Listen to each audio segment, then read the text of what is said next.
Yeah, I'm going to talk today about education and to really try to open up some thoughts about education in the current times of amplifying, and I'm going to focus a little bit in on dehumanizing tendencies, failures, risk, and also uncertainty that is being expressed in so many different ways across our societies. And I want to kind of open the question about transgression and what that means for how we think about education and education research. I want to start with appreciation for being here. I want to thank the conference organizers for inviting me.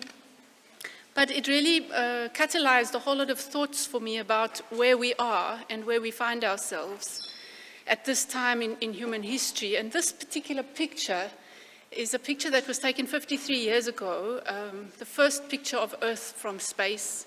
And since then, this is the most widely used picture in the world. It's the most widely used image in the world. And you can ask yourself the question, what does an image like this do, and what can it actually do for us? And for me, it catalyzes a lot of reflexivity and thinking about our relationality in the world. And I was reflecting on, my ancestry, and which came from here, just across the border, from the Netherlands, from England, from Ireland, and of course moved around the world to the bottom part there that you can see, which is the southern tip of Africa, settled there and produced literally 350 years of colonialism and colonial heritage.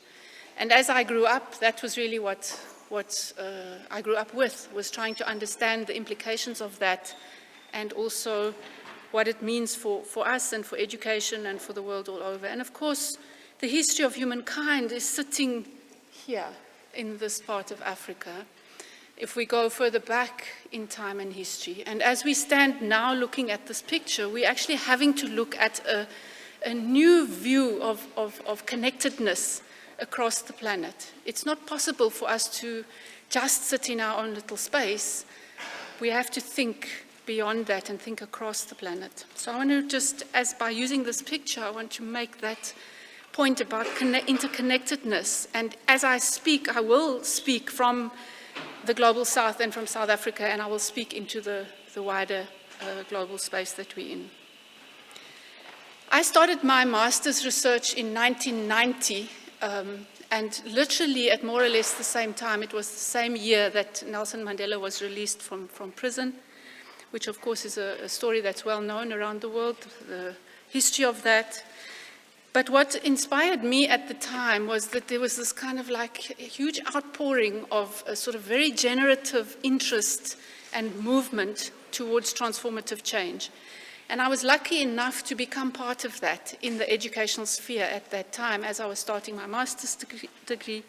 And we were some of the first people that were talking about bringing the environmental agenda of the African National Congress into the education and training system. And in 1995, we were able to have a principle on environmental education included into the white paper on education and training. And that was such a catalytic process because that opened up literally a lifetime of work, because to have something in policy and to translate it into practice are two very, very different things, as we all know. But what I really like actually is this particular quote from Mandela at the bottom here, which he said, "It's not beyond our power to create a world in which all children have access to a good education. Those who do not believe this have small imaginations." And I've thought so much about that in these years since 1990, since I started my master's degree, and I thought about education and what education is, what education could be, those kinds of questions. So I just wanted to bring that in as a bit of a sort of background positioning to the paper. So in the paper, I'm going to map out some of the ongoing and the new dehumanizing tendencies in our society in a time of risk. And I've chosen dehumanizing tendencies purposefully because I think they bring a different angle to the questions that we're looking at. I want to ask how education research is responding. I want to draw on our research program in the Global South, and I want to propose a humble, situated research program of what I'm trying to call or calling generative engagement, emergence, and transgression. And by transgression, I mean to step across or away from that which has become erroneously normalized. And I really want to emphasize that definition of transgression as I use it. And I want to argue that this can allow education to move out of its current habitus of acculturation and into the living, tension-laden space that exists between acculturation and transgression. So what are these dehumanizing tendencies? And I've worked quite a bit here with the work of Al Amoudi. He's a management theorist, actually, and he was doing a critical review of the way that management has permeated our lives and producing these dehumanizing tendencies. And I thought, well, they're equally valid, actually, for where we stand at this point in society more broadly. So we are in the hottest year in human history. July was the hottest month in recorded human history. I think you in Europe, people in Europe actually felt it, 45.1 degrees in the south of France. And I'm sure all of you were very happy to have water. And I come from a place where the dams are actually dry as we speak. Our town has been in a massive water crisis for the last 6 to 8 months. Last year, the city of Cape Town was in a water crisis. It made a lot more news because it's a bigger city, there's more media. In our small little town, it's, there's not so much media, we're not so proactive, and people just end up really struggling and suffering without water, such that we had to get the gift of the givers in to bring water into our schools. A lot of the schools were closing because there was no water for the children to drink, and there was no water for the toilets to flush, and so on. And we've had to really put a lot of effort and energy into trying to resolve this kind of a challenge. It's not resolved yet. This picture is the dam. I took it 2 weeks ago. And of course, we're also facing increased temperature rise. So some of it is related to climate change. Some of it is related to other issues, such as our problems with management and so on. As I was preparing this presentation, my husband Lawrence kept coming to me and talking about the Amazon. He kept saying the Amazon is burning. And I kept asking him, what is happening there? And he kept saying the Amazon is burning at unprecedented rates. I have some little figures here. I'm not very good at figures in my memory, but so the deforestation of the Amazon rainforest rose more than 88% in June compared to the same month a year ago, with more than 2,500 fires currently burning. The area of the Amazon, roughly the size of a football pitch, is being cleared away every minute, according to the satellite data. Now, what he was trying to tell me was that this is a very serious crisis for humanity, because the Amazon actually produces our oxygen. And yesterday he sent me this article, and he said that the indigenous people in the Amazon are saying we are burning leaves for money. That's the way that they were trying to express the problem. And of course, much of that metaphorically in the name of hamburgers, because it is actually for beef production. And we are in Hamburg. So please don't eat too many hamburgers while you're in Hamburg. So while this Amazon has been burning, we've also had fires in the Arctic this year. And again, my husband Lawrence has been saying to me, the Arctic is also burning. And I'm also sort of trying to ask him, why are you so worried about this? What's the stress behind this? And he was saying that the Arctic is seeing a record number of wildfires, with more than 100 long-lived fires this summer. And it's the latitude and the intensity of the fires that is unusual, as well as the length of time that they've been burning, with fire intensity being well above average. 50 megatons of carbon dioxide has been discharged in June, 79 megatons in July, far exceeding previous records of the Arctic. Now, we might think that that's really not much of a problem. The problem is that it melts the permafrost, and the implications of permafrost melt have, as far as I've been told, and in some levels of confidence, not been properly calculated into the IPCC and other calculations for the implications of climate change. So we are facing quite serious challenges. The scientists are trying to show this kind of relational, what they call tipping points and climate domino effects. What happens with when we have between 1 to 3 degree temperature rise. We see a number of the tipping points. You can see them there in yellow. When it gets between 3 and 5 degrees, we have the orange tipping points.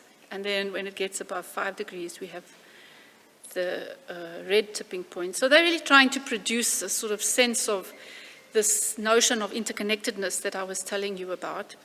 And then really what I'm interested in is what it really means for education, right?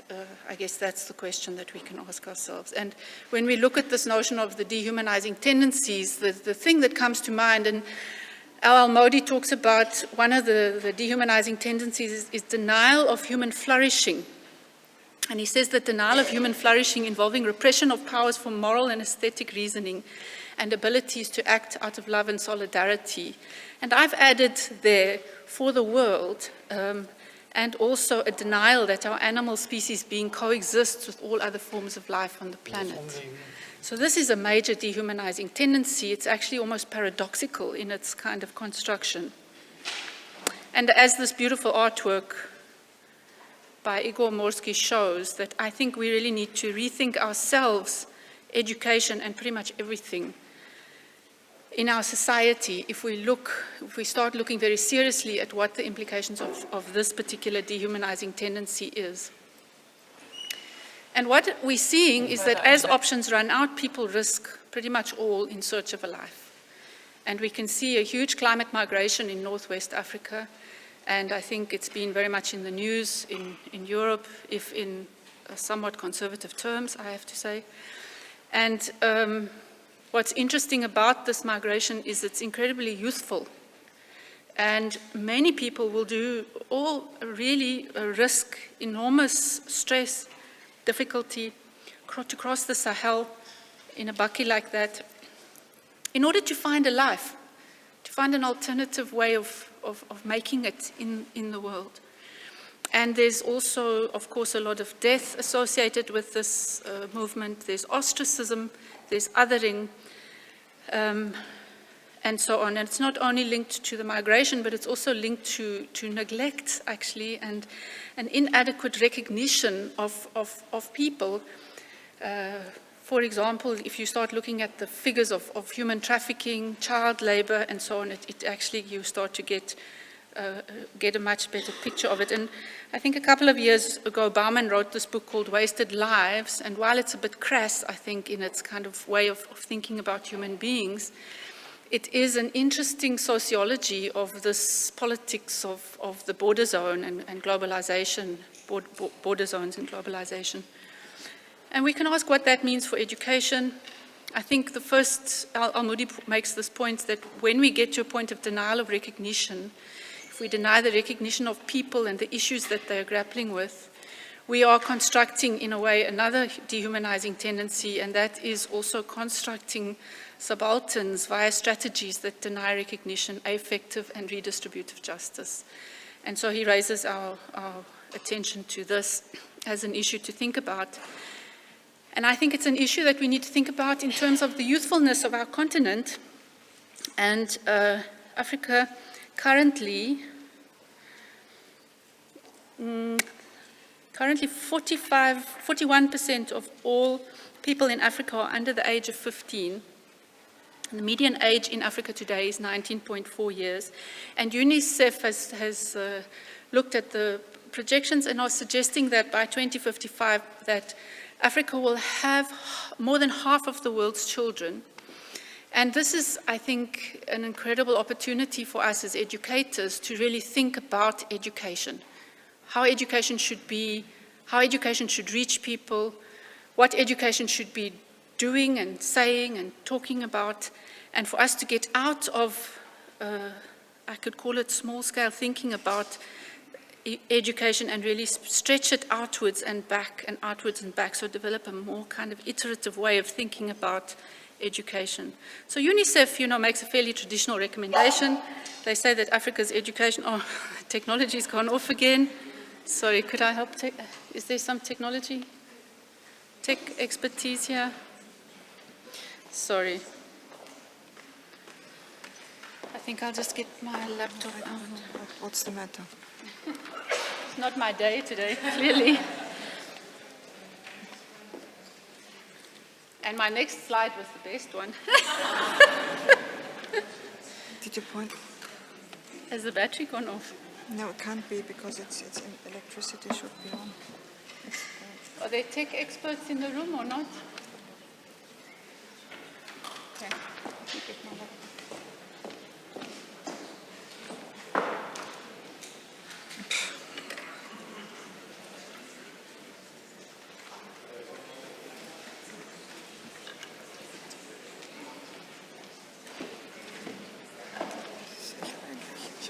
Ich bin eigentlich nur fürs Filmen zuständig. Ja, aber ich kann auch nichts machen. Also. Okay. Plug my laptop in. Sorry, everybody. Es scheint so sein, als hätte er keinen Strom mehr. Ja, aber das muss doch irgendwo angesteckt sein. Das gibt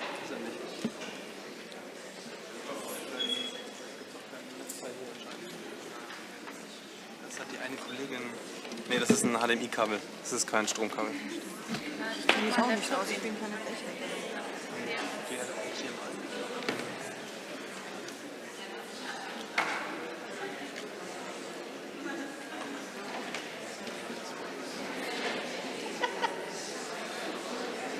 First the fire break and now a tech break.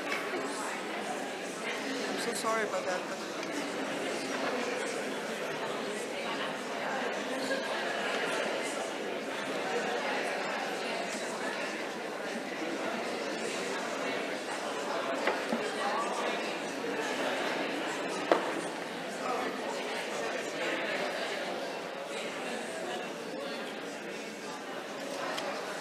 But Was ist jetzt das Problem? Es ist kein Strom. Es ist ausgegangen. das macht doch nicht was. Ja. Das war schon gestern die Technik so ein Problem. Jetzt heute wieder.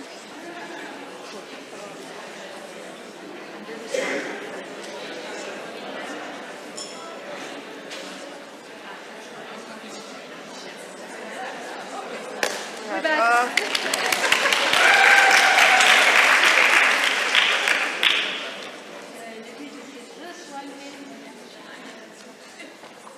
Right. So I was making a point about. It's working again? Yeah, I think so. Let me just keep going. Making a point about the youthfulness of. Okay, sound. Let me just check if this is working. Yeah. The youthfulness of Africa's young people and what that means for how we can begin to think about education. So I'm sorry, I think we're going to run a bit over in terms of time, but I'll try to move more quickly. So here comes the savior, right? You can see it, can't you? Yes, the fourth industrial revolution being brought in by the World Economic Forum, and there's a lot of interesting things happening around this with huge numbers of implications for education. I don't want to go into all of them, but I guess this is one of them. It's the question about the relationship between machines and machine learning, I won't say machines and how they learn, and human beings' relationship with machines and machine learning, which is an area that of course needs a lot of unpacking. There's also the question about what this means for jobs, both in the shorter and the longer term, and there's a lot of debate about this. In South Africa, we've just had a report that's been put out by a business group, and interestingly enough, you'll find that it's mostly business that is doing the research on jobs, job losses, what needs to be done in education around these kinds of issues.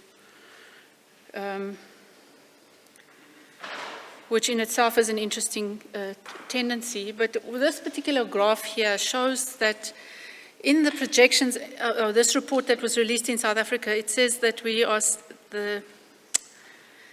that in South Africa around 5.7 million jobs will be at risk over the next 7 years due to digital automation, having a crippling effect on the economic growth of the country. And what they're proposing, the same business group that are doing the research, is that what we have to do is double the pace of skills development. And what we have to do is double the pace of skills development to allow people to engage in human-machine collaborations.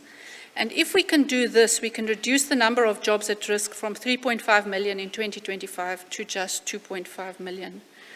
So there's a lot of stuff going on here in this particular area. This is a projection of job losses that are already occurring And you can see the low-skill job is the one that goes first. And there's a bifurcation between what I can simply call the sort of button pushers and the button designers, if you want to look at it like that. So we're getting a very interesting and a new type of bifurcation between low skill and high skill. And I don't think our education systems are well prepared for what the implications of this are at all.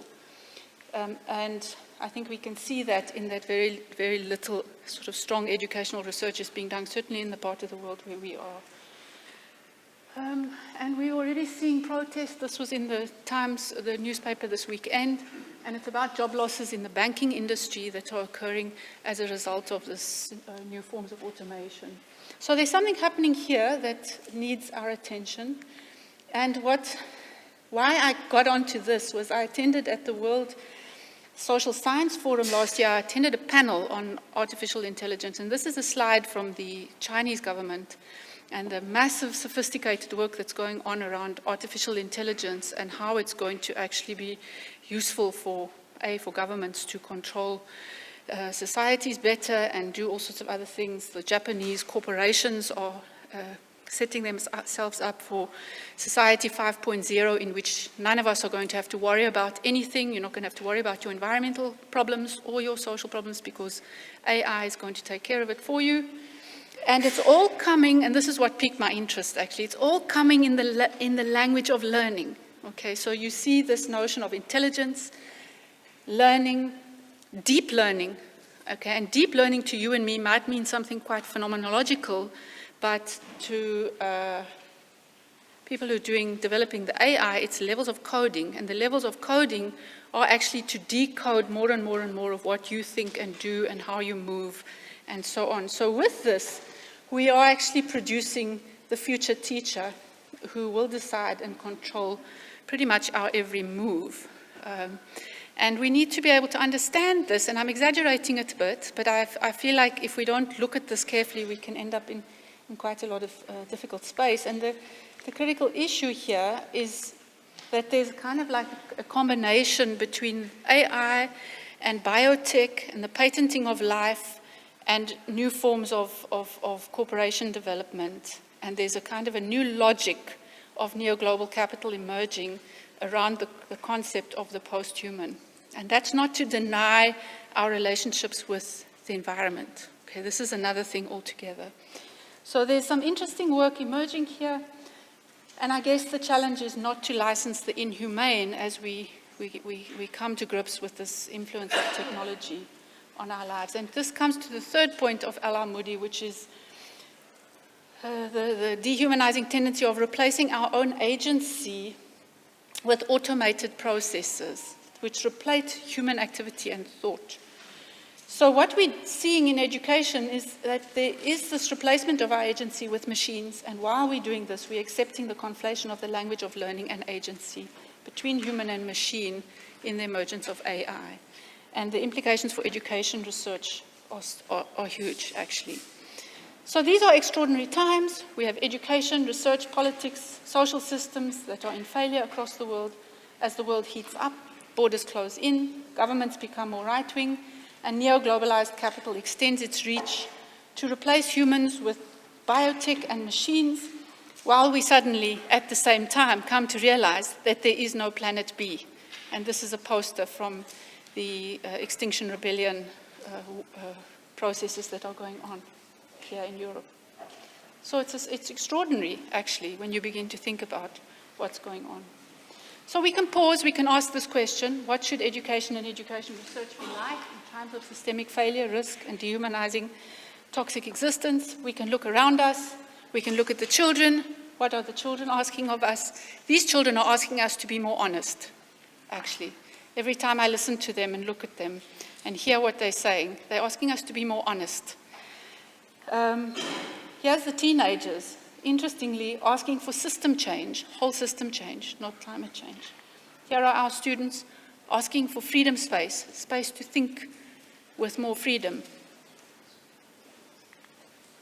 And how is educational research responding? And I've done quite a bit of reviewing of journals in education. And I'm really interested in journals and what journals are doing, simply because they're such a kind of almost like a huge influence in what we do and how we build our identities as academics, and all the expectations around us are sitting around this object of the journal. And they're very interesting animals when you start looking at them. So I took these three perspectives from Al-Moody, and I looked at some journals, and I'm still busy with this work. It's not a completed project at all. But I picked up some trends and tendencies in the journals. So one of the things I found linked to this one is an absence, an overemphasis on cognition and the social and cultural in educational research, and a lack of recognition of these very important human-environment relationships and also aesthetics.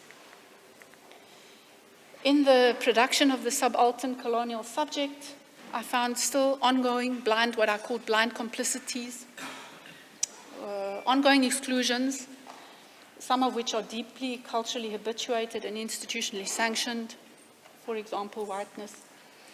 I also found conflation in the third system there. And here, again, I've already mentioned this, the appropriation of the language of learning, the conflation of human and machine, and what that is, it's inadequate differentiation, relational differentiation in our research. Here's just a little quick picture of the journals. These are a little group of 21 mainstream, what I call mainstream education journals with quite high impact factors. And I looked at how they're responding to things like environment, climate change, gender, post-coloniality, decoloniality, those kinds of things which in a way would respond to those issues that I've raised. And what was interesting is that most of our journals are very good at responding to gender issues. They're much less capable of responding to issues of post-coloniality, decoloniality. Very little response to environment, is the yellow over there. Almost nothing, climate change and education and sustainable development. So what we're seeing actually is a mainstream of education research that is not really responding well to these kinds of current challenges. Most of the response is on the margins. Okay. So this is an interesting issue because I think Bob Jickling over there will remember that Ian Rowbottom, how many years ago, said, should environmental education remain permanently peripheral? So this is an ongoing question. It seems like it still is, and yet the issues are quite extreme in their scope and impact. So we can respond better, of course, into the by learning from some of the work that's going on in the margins, the burgeoning, there's a burgeoning of this kind of work, post-colonial research, decolonizing research, and so on. We can reclaim the meanings of learning, intelligence and agency as human qualities, and I really want us to emphasize the need to do that. And then to place increased emphasis on criticality, imagination, creativity, abduction, retroduction. And that is because AI uses induction as it's very, very good at induction. It's less good at abduction and retroduction as modes of inference and modes of reasoning. So that kind of creates the space, I guess, for educational research. And then to respond to this other system of absences, we definitely need increased emphasis on aesthetics, the social, ecological, materiality of being and becoming, complexity, and a wider range of forms of representations of learning and analysis. So those are some of the things that we can do better. And we can look at what our philosophers are saying. I love this book by Gert Buster. He talks about the beautiful risk of education. And what he's really doing is he's saying we need to reclaim the purpose of education. We need to recover teaching and really think anew about what teaching means. We can look at what some of the learning theorists are saying. I love this book too. It's a book by Uriel Engstrom, and it says, learning what is not yet there. And what he does is he asks us these very important questions. Whatever happened to process theories of learning? Okay? And he also asks us, can we see how engaged expansive learning produces transformative agency in open learning processes? There's so much in that, and in fact, our research program, we've been working with that second question a huge amount because of the kinds of issues we're trying to deal with. Policymakers are proposing sustainable development goals, very clearly articulated, structured goals. Goal 4 is getting a lot of attention as a goal that's supposed to support all the other goals. I'm not going to dwell on that.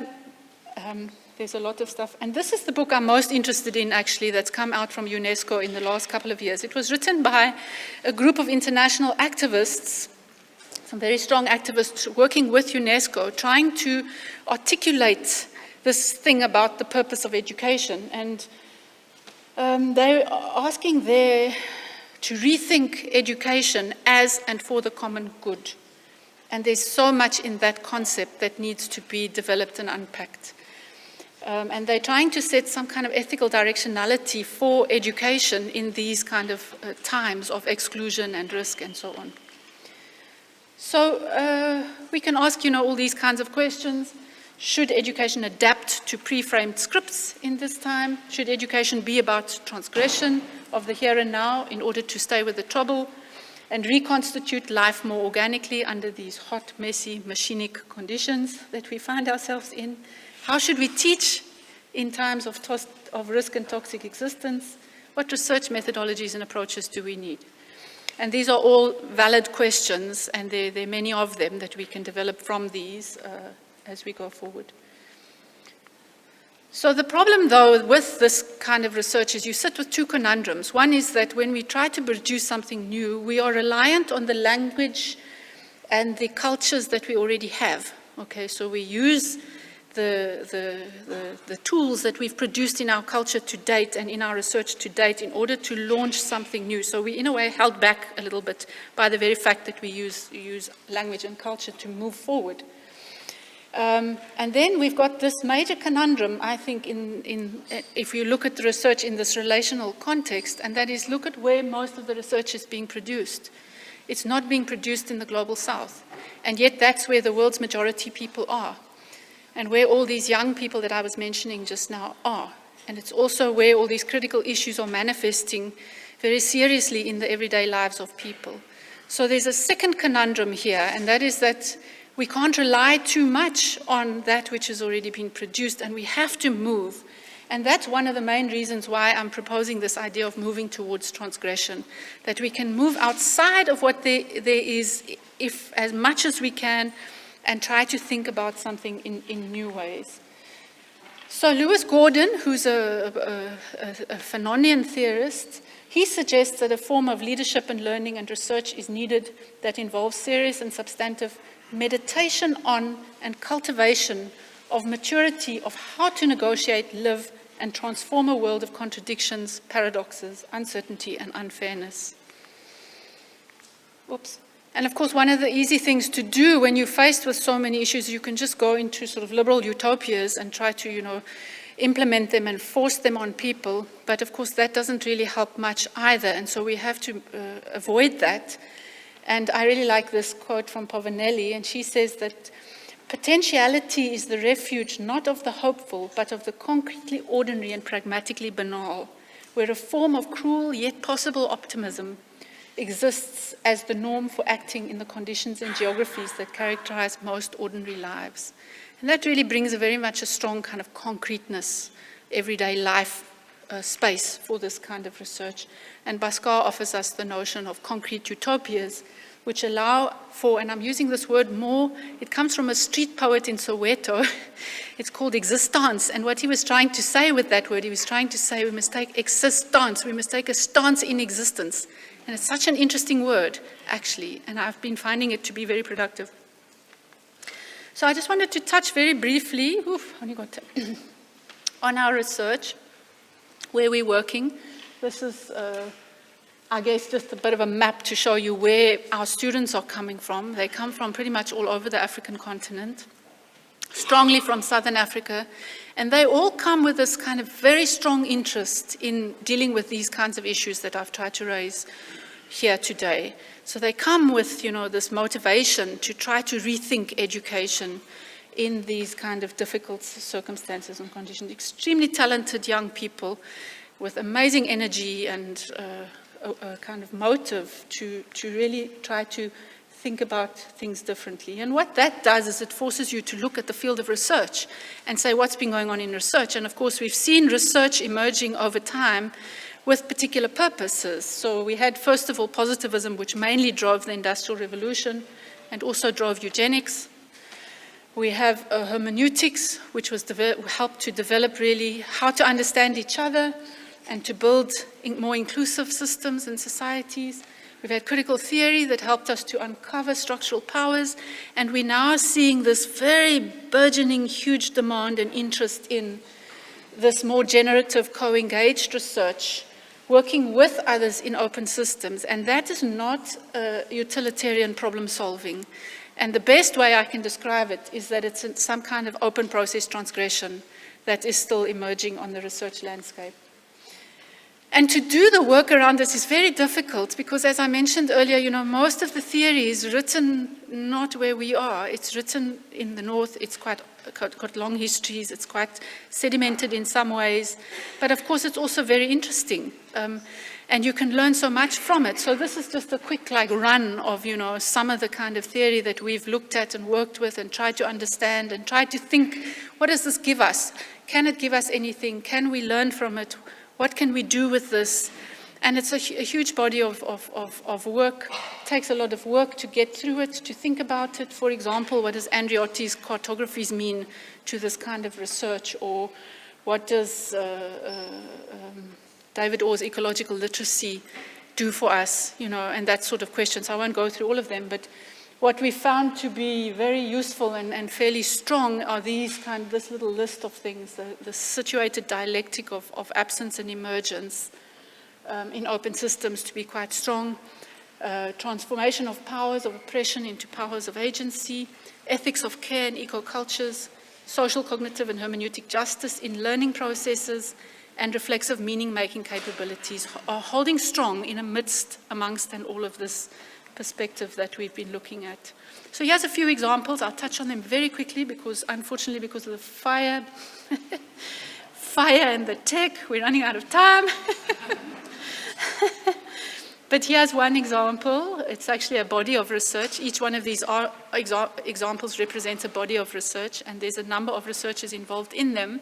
But this is fantastic work done by Rob O'Donoghue and Ingrid Schudel, where they've used dialectical critical realism to take the concept of footprinting, you know, where we calculate our impact, into the notion of handprint, which is where we can, you know, get engaged in actions towards sustainability at a very concrete and practical level. And what that does is it produces the dialectic of learning and change. And we've done quite a bit of research on that. We've documented it in a number of studies. An interesting body of work. Here's the work in higher education, also quite a large number of studies here, where we've looked at university sustainability and curriculum transformations, both whole institution as well as curriculum innovations. Very interesting area, how to bring about curriculum innovation in a university. Universities are quite stuck in the mud places most of the time, and how to work with academics to, you know, really become more reflexive about what they're teaching and how they teach. It's been a huge program. We've really enjoyed doing it, and we've worked with academics all over the African continent, into Asia and beyond, and particularly looking at this sort of tension-laden space of the position-practice system of academics in universities, and then looking at what are the leverage points and openings for transformative change and curriculum innovation. We've also worked with teachers. Very importantly, our teachers often are quite neglected in the system of transformation and change, and we've tried to really understand our teachers and what knowledge teachers bring, what knowledge teachers sort of have in mind, what teachers' motives and interests are, and then how teachers are also thinking about change, and then using that to design and develop courses and evaluation programs and other processes for teachers. Again, it's quite a large group of researchers working on that. We've also worked with community learning, and this has been a very, very generative area of research, actually, and I'll talk a bit more about that just now. But looking at intergenerational learning, community land use planning, collective action, social movement formation, and developing pedagogical tools. He has a fantastic project using three-dimensional mapping with whole communities, and how that actually produces these kind of quite disruptive double stimulation tools that allow people to begin to re-see and re-look at their context, and then to be able to make decisions and actually think more widely about their practices. We've worked with farmers. The reason for that, of course, is that Southern Africa is very heavily dependent on the small-scale farmer, so we've for food security, so we've spent quite a bit of energy and effort working with farmers and agricultural learning systems, looking at the absences in those systems, and then how one can produce emergence out of an analysis of the absence through expansive learning and transformations. And what we're trying to do with these insights is to bring them into curriculum. So how can this inform curriculum transformation? And it's really interesting. You can get a completely different way of thinking about curriculum from these kinds of research projects. Here's another one where we're linking it into the vocational education and training system. We're working with Volker and Simon McGrath and Witz on trying to articulate a different model for vocational education and training, because to be quite honest, to try to make it work in a college, in the walls of a college, I don't think it's going to really be practical, given the number of people and also the challenges that people have in the field. So we need to be much more engaged and more praxis orientated in vocational education and training, and develop models for that. So what have we needed to do in order to launch a research program like this? We've had to do, one of the most difficult things for us occurred in maybe about 15 years ago. We discovered that what most of our research was inward looking. We were doing research from the perspective of the provider, the educator, the teacher, the course designer. And then we said, okay, let's break that. Let's go out and work with communities and see what it is that communities are doing and saying. And then can we think education from there back into the provider system? And that's been very generative. And we're just at the cusp of being able to take, what we've learned from that, moving out back into the formal education curriculum systems. So that's been really important to do. We've also needed to develop a whole lot of methods and methodologies, analytical frameworks, and this has been a big work. All kinds of different methodologies, creative practice methodologies, use of technology, practical demonstration sites, and more. I won't go into the detail. We've needed to resolve dualisms. This has been a big area of work. My colleague, Rob O'Donoghue, has been fantastic at this work. And trying to kind of look at this relationship between the lived world cultural context of children, people, communities, and then what the expert field cultural capital looks like, and how these two forms of cultural capital intersect in learning and education. We've also needed to develop the means for ecologies of knowledge, that is, different forms of knowledge, to coexist with validity in the same world. Because, of course, all the knowledges that exist are existing in the same world, but they take different forms, and one has to establish the validity of the different forms of knowledge and how they relate to each other in order to get a wider and a better synthesis in order to facilitate transformative agency and action. So this is a fantastic study done in Tanzania with coastal zone monitoring indicators, where we had indicators coming in from the development aid organization, scientific indicators. Nobody was using them. And then he spent a lot of time surfacing local knowledge of people and then doing this kind of like alignment of the two types of indicators in order to develop a richer set of indicators, which were then used for coastal monitoring by people. We've also needed to work out how to find value in use of technologies in landscapes of practice without conflating the machine and the human. And this needs quite careful differentiation work, as I mentioned earlier. And so what is emerging from this? Some kind of key, if I call them headline insights. One is that our societies lack forums for co-engaged learning. We've become too institutionalized, we've become too siloed, and we struggle to get out of our particular department, institution, university, school, college, and we are unable to build other types of learning relationships out of those learning centers. And yet they're so important. The learning centers are super important for mediating and facilitating these kinds of learning in our society. Our education institutions are not set up for transformative learning. Teachers are unprepared, and the curricula and the learning theories are both inadequate and also outdated to the large extent. We need better theory building for education as and for the common good, and it's kind of partly what I'm trying to do with this work and a number of other pieces of work that I'm working on at the moment. But what we have seen is that collective and individual transformative agency and changed activity, human activity, new concepts can be formed through this kind of more co-engaged type of learning, and that one can then carry that back into the more formalized curricula and learning processes. And there's a very important iterative relationship that needs to emerge there. We're also starting to see, this is from our TLearning project, which we've been doing with the International Science Council, which involves a number of colleagues, including Aryan over here, where we're starting to see different indicators of TLearning, and even the word indicator has been difficult for us to settle on. And so we're trying to use indications, narrative indications, how do we articulate this? But certainly things like boundary crossing, increased attention to cognitive justice, empathy and compassion being much more central in the education process, power and structure shifts we've seen, creativity, innovation and imagination being very important, transformed activity, embracing excess, and I want to acknowledge Stefan over here from Uppsala University, who's really helped us to bring this idea into the TLearning program. And then, of course, signs of deep reflexivity and more. And this is currently a bit of a work in progress.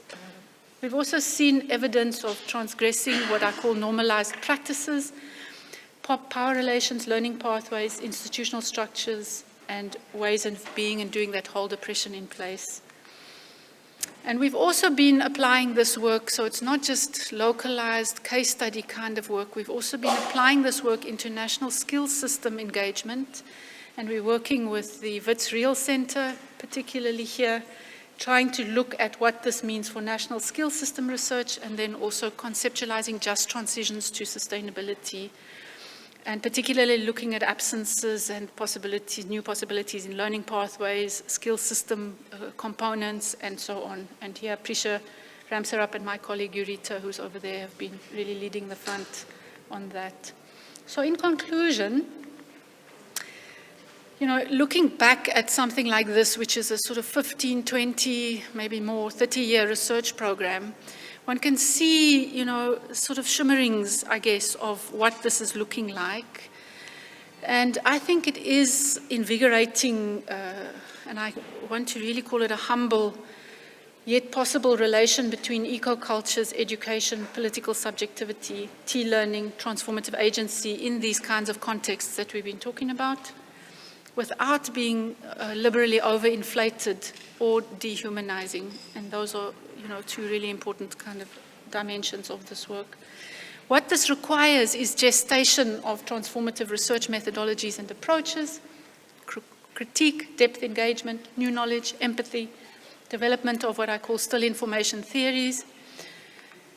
And the thing that I've really learned over the time is that it really takes time for this kind of work to coalesce into what I could call more sort of transgressive or transformative movement. And that takes a lot of effort also in terms of, publishing, but not only publishing, also building knowledge commons, activities, and other forms of work. And that is for my colleague Yurita. So this is my last slide. I think that this work is really an ongoing project. It's an ongoing project of open process engagement in this creative, tension-laden, problem-solving and opportunity space where we're trying to look at, what is the sort of the norm and what has become kind of like ossified in the norm, and how do we transgress that, especially when it's erroneous in what it's actually offering us for movement and change in society. Again, I won't go through all of them, but it's certainly a very rich and creative space to be doing educational research.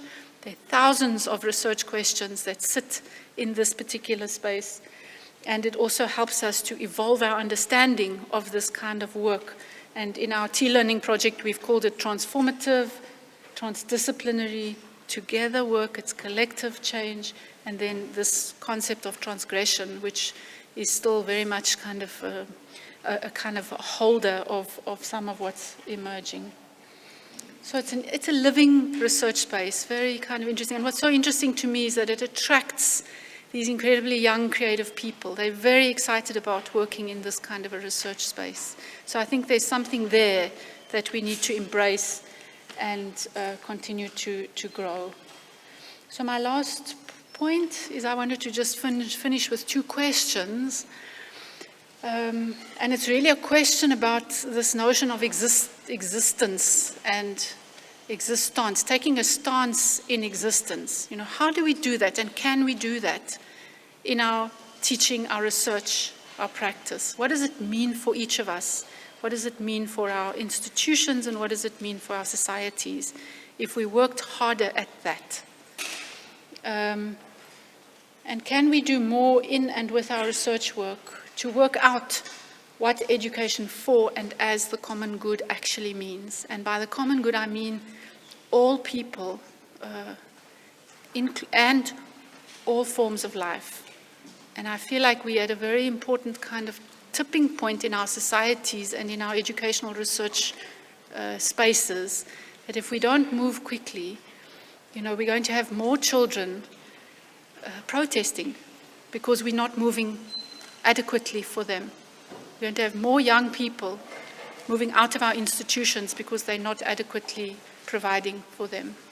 So that's all from me, and I'm sorry about all of the disruptions, the fire and the tech and the